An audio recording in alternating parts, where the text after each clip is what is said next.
안녕하십니까. 2023년 1월 2일 월요일 말씀 묵상 함께 시작하겠습니다. 새해에도 말씀으로 하루를 시작하시는 귀한 성도님들의 가정과 생업 가운데 하나님의 은혜가 충만하시기를 축복합니다.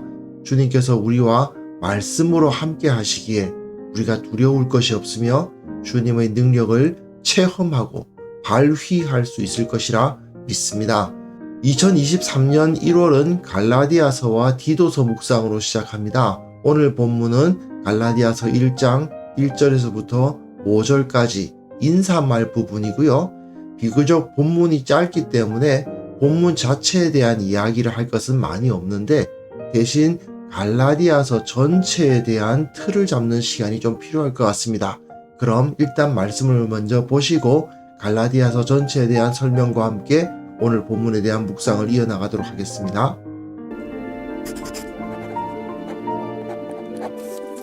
사람들에게서 난 것도 아니요 사람으로 말미암은 것도 아니요 오직 예수 그리스도와 그를 죽은 자 가운데서 살리신 하나님 아버지로 말미암아 사도된 바울은 함께 있는 모든 형제와 더불어 갈라디아 여러 교회들에게 우리 하나님 아버지와 주 예수 그리스도로부터 은혜와 평강이 있기를 원하노라.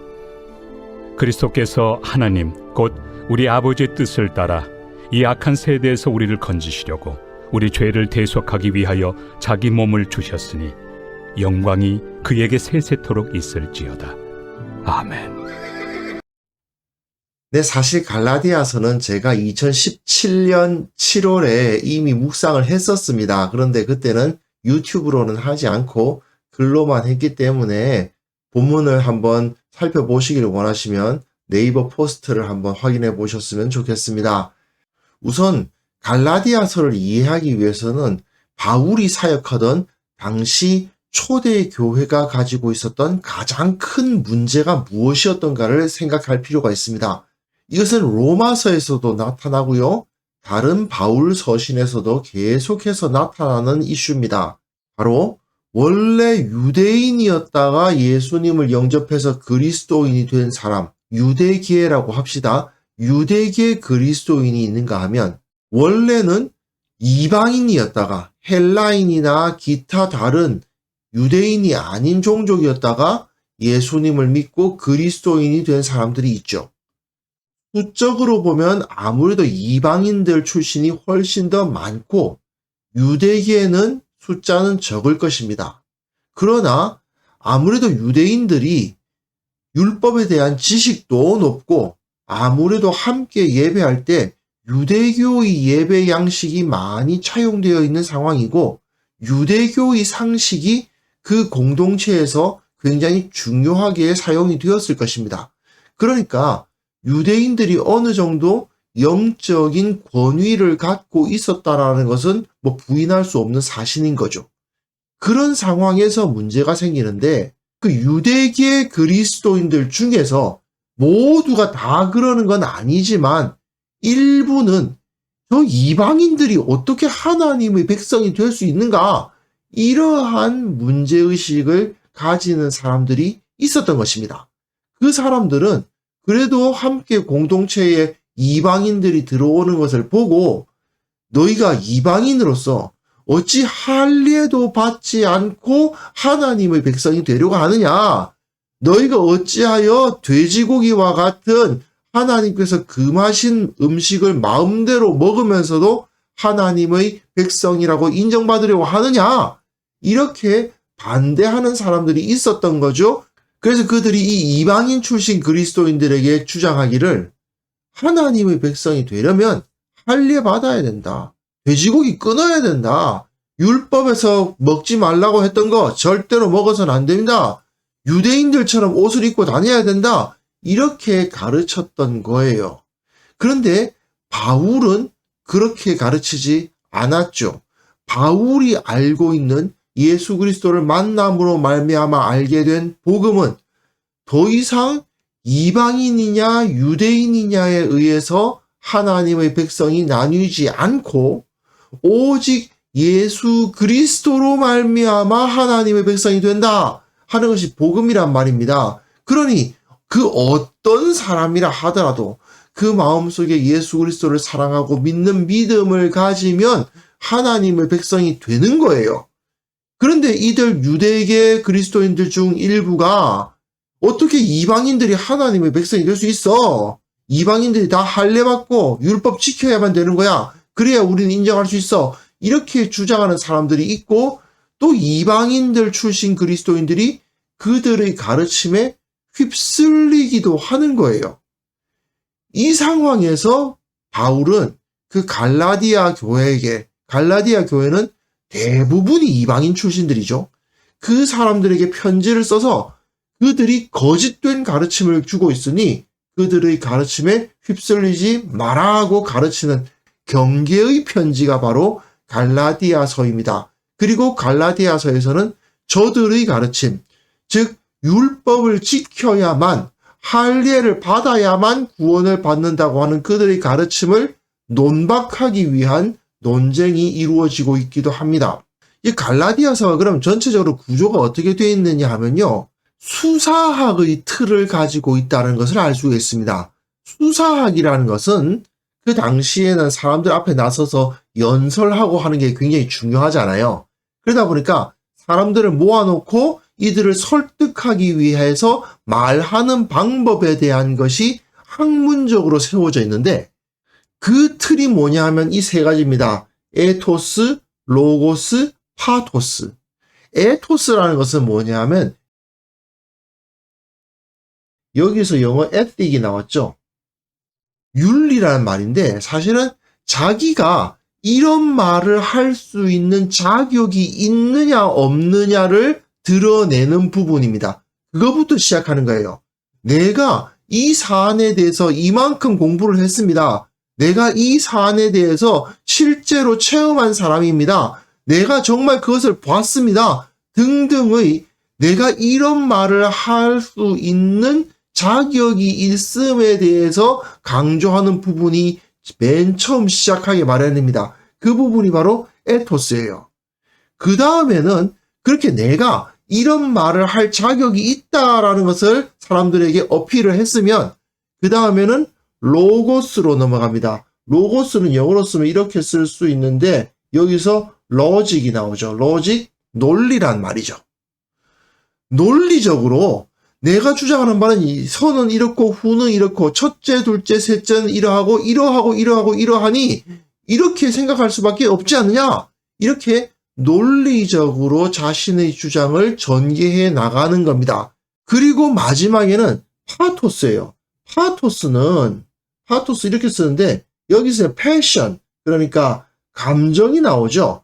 그렇게 쭉 논리적으로 설명을 하고 난 다음에는 사람들의 감정을 움직이게 해서 감정적인 설득과 함께 실천적인 권면, 우리가 이렇게 합시다! 이렇게 이야기를 하는 거죠.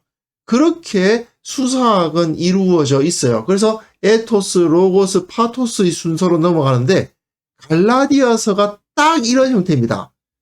앞에서 인사말 오늘 본문이고 끝에 마감 인사말 한 절 딱 있는데 요거 떼어놓고 보면 에토스, 로고스, 파토스의 순서대로 쭉 나열이 되어 있어요.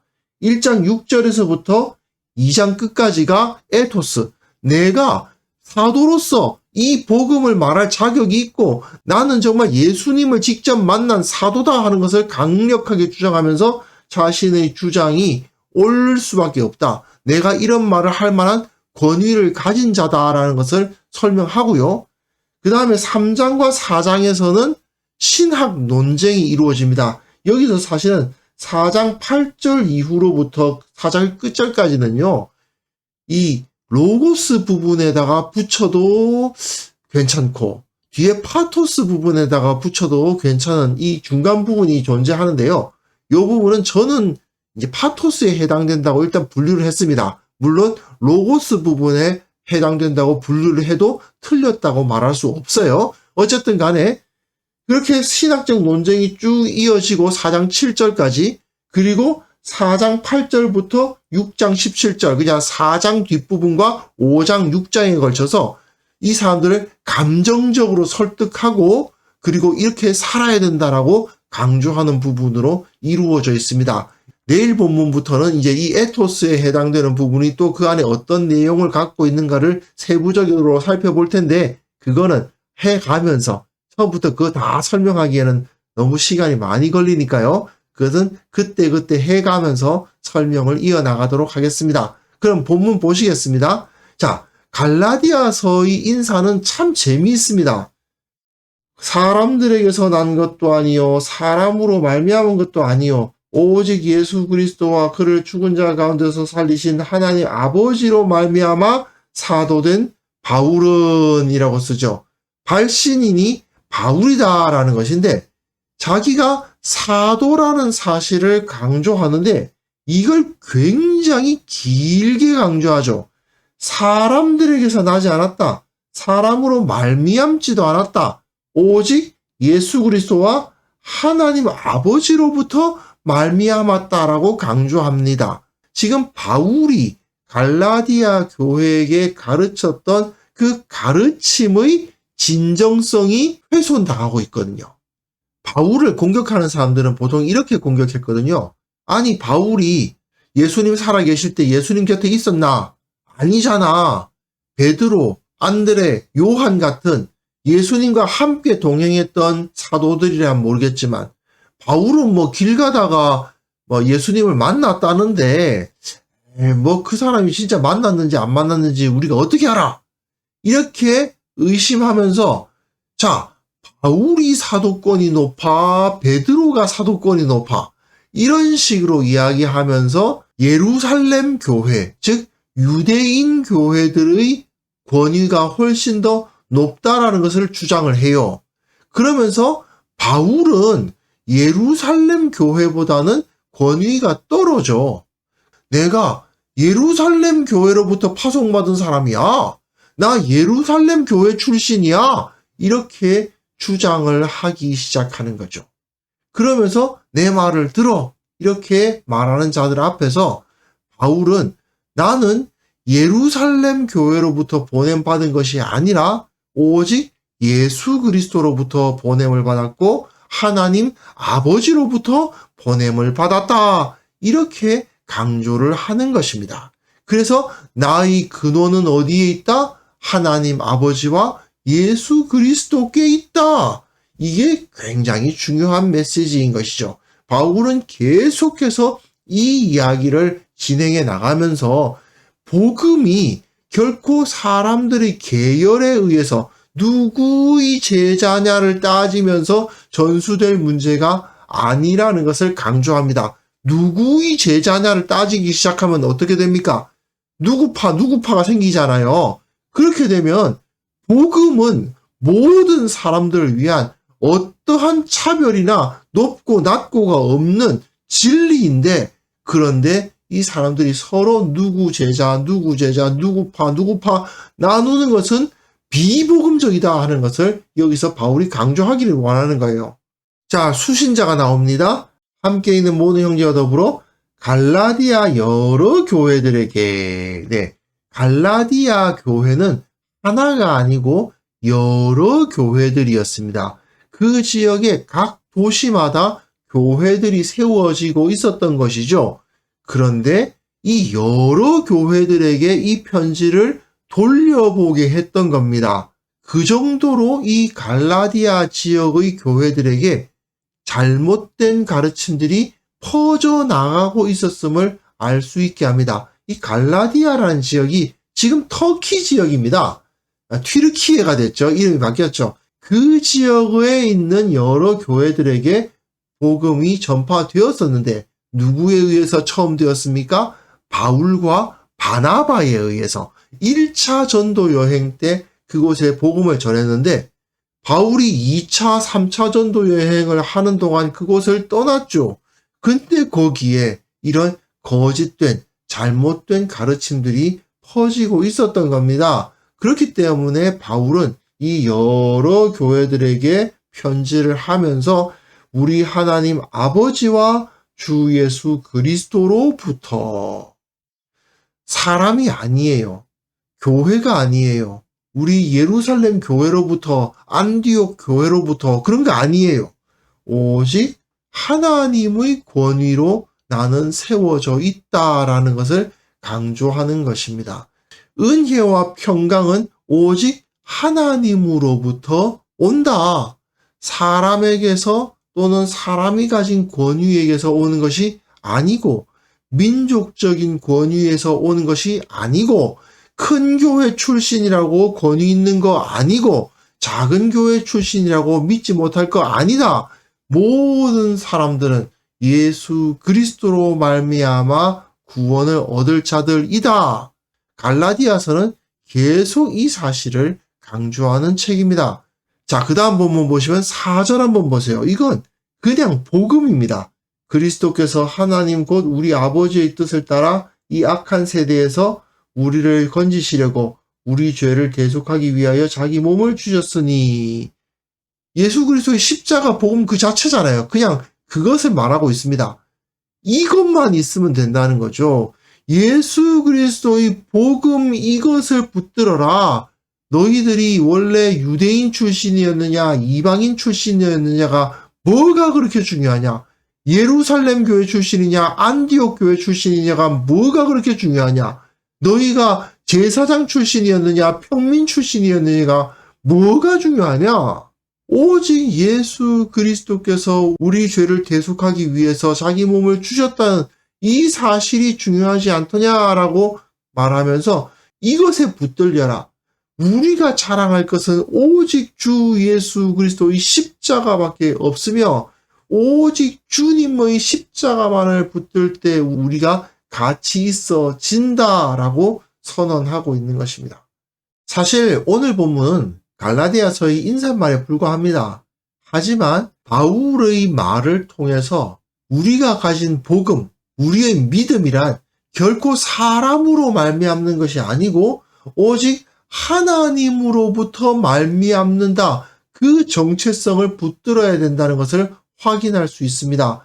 우리는 더 이상 이 세상에 속하지 않았고 세상의 죄로부터 자유로워졌습니다. 그러니까 세상의 여러 가지 조건들이 나를 규정하게 하지 않는다는 것이죠. 이 사실을 이제 갈라디아서를 묵상해 나가면서 하나하나 확인해 나갈 것입니다. 현대 그리스도인들은 이 복음이라는 것이 가지고 있는 이 과격함에 대해서 잘 알지 못하는 경우가 많습니다.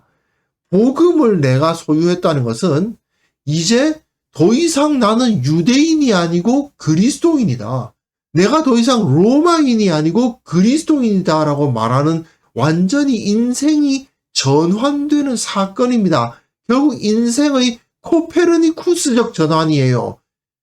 예전에는 지구가 중심인 줄 알고 살았다가 태양이 중심인 줄 알고 지구는 그저 태양 주위를 돌 수밖에 없는 존재라는 사실을 깨닫게 되는 그런 엄청난 전환입니다. 이 세상 것들이 내가 소유한 것들이 제일 중요한 것이냐 생각하면서 살았다가 그렇지 않구나. 저 하나님, 우리 주 예수 그리스도가 중심이고 나는 그냥 그 밑에서 따라서 그 주위를 도는 존재에 불과하구나 하는 것을 깨닫는 것. 그것이 복음입니다. 그런데 아직까지도 우리가 이것에 의해서 자신을 설명하려는 경우가 굉장히 많습니다. 어느 나라 사람이냐, 부모가 누구냐, 어느 학교 나왔냐, 어느 교회 다녔냐, 어느 교회에서 부목사 노릇했냐. 이거 가지고 사람을 분류하고 그거 가지고 사람을 평가해요. 그게 얼마나 우스운 일입니까? 우리에게 필요한 것은 오직 예수 그리스도의 복음밖에 없는 겁니다. 물론 어떤 사람에 대해서 이해하기 위해서 그 사람이 어디서 공부했다든가 그 사람이 어느 교회를 주로 다녔다든가 하는 거 필요 없는 정보라고 할 수는 없겠죠. 하지만 우리의 기본적 정체성이 어디에 있는가? 내가 정말 다른 사람들에게 나에 대해서 설명할 때 예수 그리스도에 대한 믿음 위에 나를 세워놓고 있는가? 나는 예수 그리스도의 종입니다라고 말할 수 있는가? 이건 정말 다른 문제거든요. 우리의 정체성을 우리는 똑바로 가져야 됩니다. 우리는 복음에 의해서 완전히 이전과는 다른 정체성을 가질 수 있어야만 한다는 것을 확인할 수 있기를 바라고요. 그리고 세상 것이 아니라 오직 예수 그리스도, 그분이 나의 중심이라고 인정하는 그러한 참된 신앙인이 되어야만 되겠습니다. 그래서 이 시간 함께 기도하실 때에 이제 새해가 시작되었는데, 새해에는 내가 예수 그리스도의 제자라는 정체성을 확실하게 확립하게 하옵소서. 복음의 진리에 붙잡힌 거룩한 성도들의 교회가 이 땅 가운데 세워지게 하시고, 예수 그리스도의 영광, 하나님의 권능을 드러나게 하옵소서. 2023년을 주님께서 지켜 주옵소서. 함께 기도하는 시간을 가졌으면 합니다.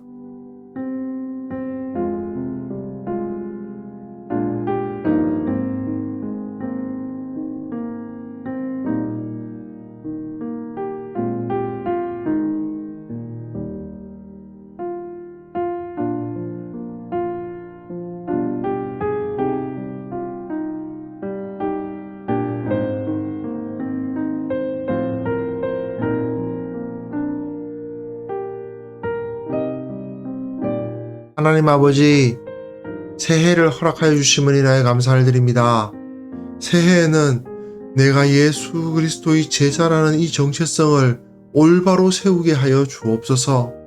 세상 것에 의해서 나를 규정하는 것이 아니라 예수 그리스도 우리 주님에 의해서 규정되는 자가 되게 하여 주옵소서. 복음의 진리에 붙잡혀서 나는 예수 그리스도로 말미암아 구원받은 자라는 그 고백이 가장 먼저 나오는 자가 되게 하여 주옵소서. 지금까지 내가 가지고 있었던 세상 자랑들 다 내어버리고 오직 예수 그리스도의 십자가만을 자랑하는 참된 그리스도인으로서 설 수 있도록 주님께서 붙들어 주시기를 원하옵고, 또한 우리 교회가 이처럼 참된 복음의 진리에 붙잡힌 거룩한 성도들의 모임이 될 수 있도록 은혜를 베풀어 주옵소서. 아버지, 특별히 이 나라와 이 민족을 위해서 기도합니다. 살아계신 하나님 아버지께서 이 땅을 다스리시고 지키고 계심을 이 땅을 살아가는 모든 백성들이 고백하는 날이 오게 하여 주옵소서. 저 어리석고 교만한 자들이 하나님을 인정하지 아니하고 주께서 우리를 지키심을 인정하지 아니하고 있지만, 주께서 저들을 불쌍히 여겨주시고 저들을 깨우쳐 주시고 교회를 통해서 하나님의 영광을 드러내어 주셔서 세상이 하나님 앞에 무릎 꿇는 역사가 일어나게 하여 주옵소서. 2023년 사람들의 입으로는 많은 어려움이 있을 것이다, 정치적으로나 경제적으로나 많은 어려움이 있을 것이라고 말하고 있지만, 그 가운데 하나님의 역사하심과 섭리하심이 있으므로 우리는 두려워하지 않는다. 오히려 그 가운데서 기쁨을 얻고 그 가운데서 평화를 얻고 그 가운데서 안식을 누린다고 고백할 수 있는 우리 귀한 성도들 다 될 수 있도록 은혜 위에 은혜를 베풀어 주옵소서. 아버지, 새해 참 첫 월요일 새로운 마음으로 한 주를 시작합니다. 주님께서 우리와 함께 하셔서 오늘 있을 모든 일들 가운데 가장 좋은 길을 허락하여 주시고 지혜롭게 대처하게 하시고 주님의 그 능력으로서 모든 것 가운데 승리하게 하옵소서. 예수님의 이름으로 기도합니다. 아멘.